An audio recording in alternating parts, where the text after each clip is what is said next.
Welcome to 50 Plus Home and Gardening. Today we're going to work on our garden journal. I have a way that I like to do journals, and Jeffrey has a way. We're going to put this together. This is going to give us ideas for 2025 summer gardens. We're going to put our seeds in. We're going to go ahead and get beds controlled, and we're going to see what plants we want. We can put it all on paper. I do mine with a little flare, a little colored pencil, and Jeff does his straight up. So we'll show you a few ways to do journals. So we get those done in January, and you're going to have a great summer. So let's get started. Look at this mess.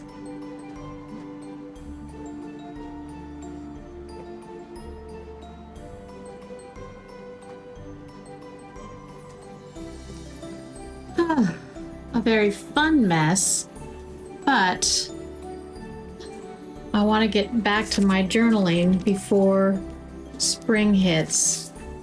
And I was just looking at last year's that I made. I do have a video on journaling, and look at this. That's fun. I like that. This is 2024, last year, but as you can see, almost every page is absolutely full of all the plants that I bought. Look at this. With the lineup of what they are like. This is the spirea. There's the spirea. I write down how tall it's going to be, when I bought it, what zone it is. But I am full up here. I can't really write too much more. This is a medium size, 10, it could be 8 by 10. So I think I'm going to make another one this size. It's pretty large, maybe 10 by 12. This is a pretty nice size. But because I redo my book so often, I'm not spending a lot of money. So this is just regular paper. I get to write down the things, and then if I don't want it anymore, I throw it away and start again. I can actually pull some of these pages that I love. Like if I like this, I'll just take this out, pull it out. Now if I have something on the back, nope, I don't. So I can actually glue this to the new book, and then I don't have to write all this information, especially if I didn't move anything. Like this is how it is in the garden. But if I didn't move any of these plants, that's good, because now I don't have to do anything to this. I don't have to go and say, okay, this is gone, cross this out. Now, as far as this was another gardening journal, more like a book style. The only thing I didn't like about this is I did a lot of things right at the beginning, and then all of a sudden I didn't. So the calendar thing was probably too much information, and I couldn't keep up. So I'd rather just, I think as far as a journal, is just put some information in there, and then I can refer back to it. Like, let me just give you this page. So this is full of, this is all shrubs. So this is all the shrubs that I bought in 2024 and all their information. And also I wrote a list of them on a piece of paper with their height. So this I can go ahead and refer back to. I can say, when did I buy it? What happened to it? Like the butterfly bush I took out, so I said it's gone. What size was it, and what did I replace it with? So this is good information for me, but I don't have to write every day. This kind of journaling with, this is like a calendar style. Oh, you have to kind of write what you're doing daily. And if you have a lot of, I have to go to this side of the garden and I have to poison or fertilize or something like that, you can, maybe this would work for you, but it didn't work for me. And this is more of an expensive hardbound book style. So I probably wouldn't spend the money on this. A little bit more like this spiral, so in case I really mess up and I don't really like that page, I can just pull it out. Just rip it out, and then it's gone, and then I still have a decent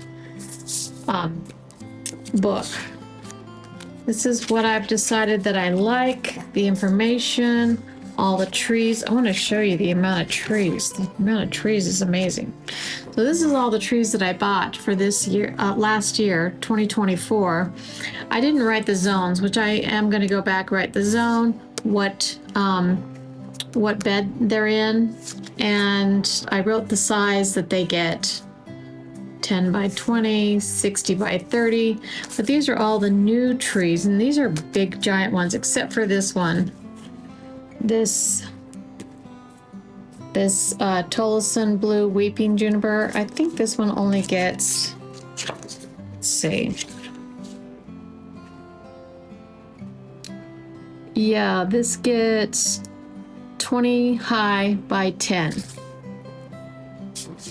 So this is a smaller, but it's weeping, so it's interesting. And this beautiful Japanese red maple, this is only a 20 by 20, so that's actually a small tree. The celebration is going to get massive. So 60 by 30, pretty big.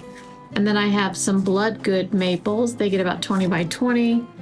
And the Tuscaroras are kind of small crepe myrtles. And then on this page, this is from the beginning. So I've only been here since 2022, and it's 2024 last year. So only 2 years at this garden. And these were all the established, already here trees that I wrote down. My wish list, which I did get some of these crepe myrtles, but I did not get the Colorado spruce yet. So I'm still putting that on my wish list. But these are all the ones that I put in 2023. Quite a bit of trees, but remember, I don't get super large trees, so they're more in their infancy, maybe less than 10 feet, except for the maples. They have grown probably 20 feet already. So this Black Hill spruce, even though it says 30 feet, it's a very, very slow grower, and I think it's only like 4 feet, so it's not very big. October Glory. That one is a miniature. That's probably 10 feet. It's going to get 50. So some of these have got to get some size. All of my green giants are probably 4 to 5 feet, and they're going to get 40 feet. So I'm looking forward to them getting to the mature size, and I get to see it. That's why I like baby trees. You can actually see them grow and develop with them. But right now, let's get together and let's make a new booklet out of this big guy. It's gonna be nice. This was given to me. I wouldn't buy this because once it's done, it is a 2024 calendar. So what I decided to do is cut it up and use it for paper, for grocery list or whatever I want. So I can use this for scrap paper. Really nice and hefty. And then I cut up these. These are great for groceries. So if I wanted to come over here and I didn't like the way this looked, I could make it in that size. So, all right, a woman's journal is, we may do, colored papers and flowers and use beautiful pins and, make a front cover. On the opposite scale, this is a man's perspective. They don't always have to do all the color and all that stuff, so they really need to do, this is how they work it out. And so Jeff decided, this is Jeff, my husband, everybody.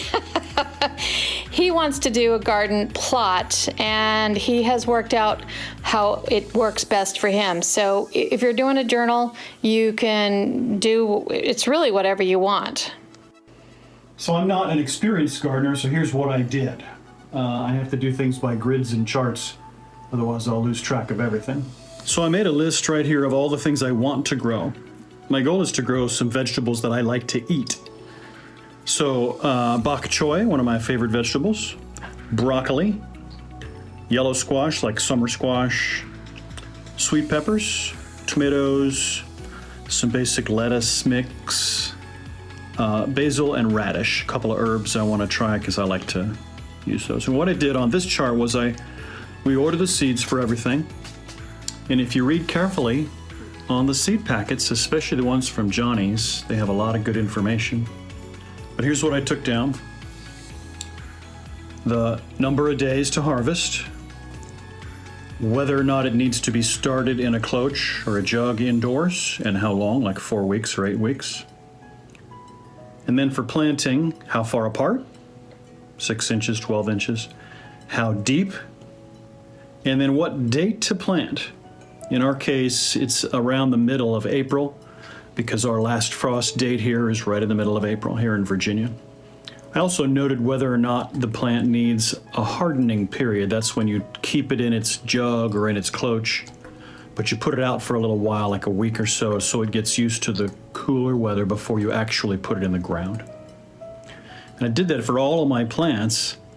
And then after I've got that data down here and transferred onto this page in a series of dates, February 15th, March 1st, March 15th, April 1st, and April 15th, our last frost date. And basically, I've just put down all the things that I need to do on those dates. I'm gonna plant in cloches, broccoli, sweet peppers on February 15th, and then tomatoes on the 1st of March. And then right in the middle of March, I plant my bok choy in cloches. But then I can also plant my lettuce mix out in the garden because it goes in before the first frost date. And then April 1st, about a week before that, all these things, broccoli, sweet peppers, tomatoes, get moved outdoors for that hardening period I mentioned. That'll give them about a week or 2 weeks before planting to get used to the cooler weathers in the daytime cycles. Also on April 1st, I can plant the radishes right out there in the dirt. And then comes April 15th, our last frost date, more or less. And I can take everything that remains, bok choy, broccoli, squash, sweet peppers, tomato, basil, and literally just plant it in the dirt. So that's kind of how I've worked it out. I've got a calendar down for each of the little steps. If I don't do something like this, I'll forget and I won't pay attention. Maria's given me a little plot out there behind in what we call the peony garden. And I'm gonna build a couple of small raised bed boxes, just 2x4 stacked up, nothing fancy. And it's on a slope, so when I dig out the slope to make the box level, I'll have the dirt to put in the box. It's even gonna be that straight, and we'll probably show you that in another video. So that's my plan for this spring. It's my first real garden by myself. I mean, with Maria's help, of course, but the first one I'm gonna be picking and choosing and tending. And so I hope to get some veggies out. Maybe midsummer I'll make a stir fry and see what happens. So Marie makes all the arts and crafts in her books, and she makes all those pictures, but I'm more of a grid guy, although I do like arts and crafts. But I got my information from the seed packets, made a grid of all the different steps, and then transmitted that to make a calendar. And so I'm going to use that to put my garden together for the spring. So that's all I do in the spring, in the winter. That's my whole winter process right there. It took me 1 hour. I finally finished the book. So this is my journal for 2025. I basically have the same information as before, except I just took out the pockets. This is like an envelope pocket. And I started with the same thing. Here's all my orchards. Do you see how I just pasted the old papers? Here's a bunch of deer perennials and annuals. This is all the perennials that I bought in 2023. This is all the perennials that I bought in 2024. These are the bulbs that I bought in 2023. So I left some space for 2024. Roses. Here's all the old trees that came with the house. Here's all the new trees that I put in 2023. Here's all the trees that I put in 2024, and I will add, as you can see, I wrote 2025 for this. And here's all the pictures and information of all my trees. These are the shrubs. So these are my purchases from Burpees. This is something I wanted to do, but in your journal, you can put what you want. Here's my Williamsburg garden. There's not really any names because I saved all the tags. So I got all their information and they kind of flip. And so the ones that don't flip right, let me see.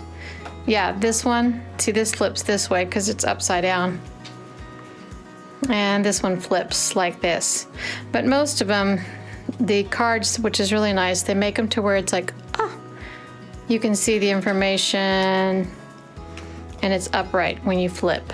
Flip, flip. So that's really fun. And then these are all the videos that I've done for last year. I'm so excited. These are all the videos I've done in I started January 2024 and go all the way to January 2025.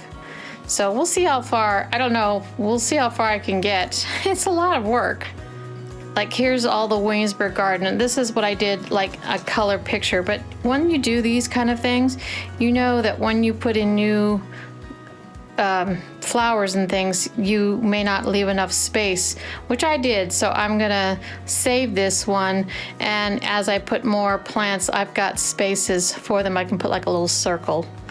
And then here's the other side of the ha-ha wall. This is the Italian garden, and this is the front south. English garden, English garden. This is the front of the house. Is that a cool picture? And this is the south side. And this is kind of an accurate, measurement of the house area, as well as this. These are the plots that I got from the county. So these are exact measurements of my property and the shape. And this one is also the very shape of my garden. And then I have some information on my 50 plus home and gardening. And then here's some favorite garden things that are ideas that I like. I like to look through some ideas, and if I have ideas, I'll put them in here. Oops, and there's, my husband drew that, so I kept it. It's just kind of fun. Okay, so there you go. That's your journal. So don't forget to do your journal for this year. And I also did something even bigger. Now, I don't know if I can fit this all on the video, but let me just kind of scroll it. So it's the same size as my journal, but it's super long. And I just cut papers and pasted, but this is all accurate to the T measurements of my house, the accurate portions of my porch, the stairs, the amount of space I have in the beds, the 2 English gardens next to this would be the driveway, and the shop, an accurate measurement. This is the laundry room, and this is accurate of the end of the driveway. Oh, excuse me, this is all the driveway. And this is my Williamsburg. So keep moving, keep gardening, and stay creative. And I'll see you next time.